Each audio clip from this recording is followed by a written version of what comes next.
So Satyanarayana గారు పాల వ్యాపారితో ఒకసారి మాట్లాడదాం. సత్యనారాయణ గారు, మీరు అంతా వింటూనే ఉన్నారు. మీరు లోకల్ గా పాలు వేస్తారు, ఓన్లీ నీళ్లు మాత్రమే కలుపుతారని చెప్తున్నారు. కాబట్టి ఇంకా ఎలా తయారు చేస్తారని అంటే, ఇప్పుడు డిమాండ్ సప్లై మీకు సమానంగా ఉంటుందా? ఒక రోజు ఒకరింట్లో ఫంక్షన్ జరుగుతూ ఉండొచ్చు, వాళ్ళు ఎక్కువ అడుగుండొచ్చు, వాళ్ళకి ఎప్పుడైనా మీరు నో లేదంటే అయిపోయింది నో అని చెప్తారా, లేకపోతే వాళ్ళకు కూడా మీరు సప్లై చేసేస్తారా? ఎలా చేస్తారు? మేము వాళ్ళకి సప్లై చేయడం మేడం. కావాలంటే వాళ్ళు వేరేగా ఇంకో దగ్గరికి వెళ్ళి తెచ్చుకోండి అని చెప్తాం తప్ప మేము ఎన్ని పోయాలో అన్నీ పోస్తాం. రోజుకి ఎన్ని పోస్తారండి? నేను ఒక 60 లీటర్ల వరకు పోస్తానండి. ఈ 60 లీటర్లకి మీరు ఎప్పుడైనా టెస్ట్లు ఇలాంటివి ఏమన్నా చేశారా, చేయలేదా? మేము అక్కడ ఫ్యాట్ గట్ట తీస్తామండి.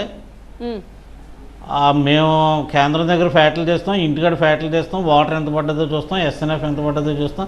ఆ ఎస్ఎన్ఎఫ్ని బట్టి లెవెల్ చేసి మాకు లీటర్ కాడ 8 రూపాయలు 7 రూపాయలు ఉండేలాగా మేము ప్లాన్ చేసుకుని అమ్ముకుంటాం. కాదండి, ఎక్స్పైరీ డేట్ ఉంటుందా? అంతే. ఈ ప్యాకెట్ మీద ఎక్స్పైరీ డేట్ ఉంటుందా? ప్యాకెట్లు కూడా కట్టమండి,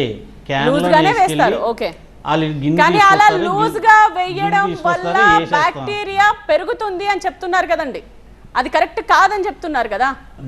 దాని మీద అయితే నాకు పూర్తి అవగాహన లేదండి. నాకు కూడా తెలియని విషయం కోసం నేను మాట్లాడటం కరెక్ట్ కాదు. నేను ఇంచుమించు ఎవరో మన సత్యనారాయణ గారు ఎవరో విజయ డైరీ అయినా 60 సంవత్సరాలు అయింది మా మిల్క్ యూనియన్ పెట్టాను అంటున్నారు. రాజమండ్రిలో మా పాల సంఘం పెట్టి ఇంచుమించు 85 సంవత్సరాలు సుమారు అయిందండి. అయితే నేను వ్యాపారం చేస్తే ఇంచుమించు 38 సంవత్సరాల నుంచి పోస్తున్నాను. 38 సంవత్సరాల నుంచి ఆ రోజు నుంచి ఎప్పటి నుంచి ఏ ఖాతాలు పోతున్నాం, ఈరోజు అయ్యే ఖాతా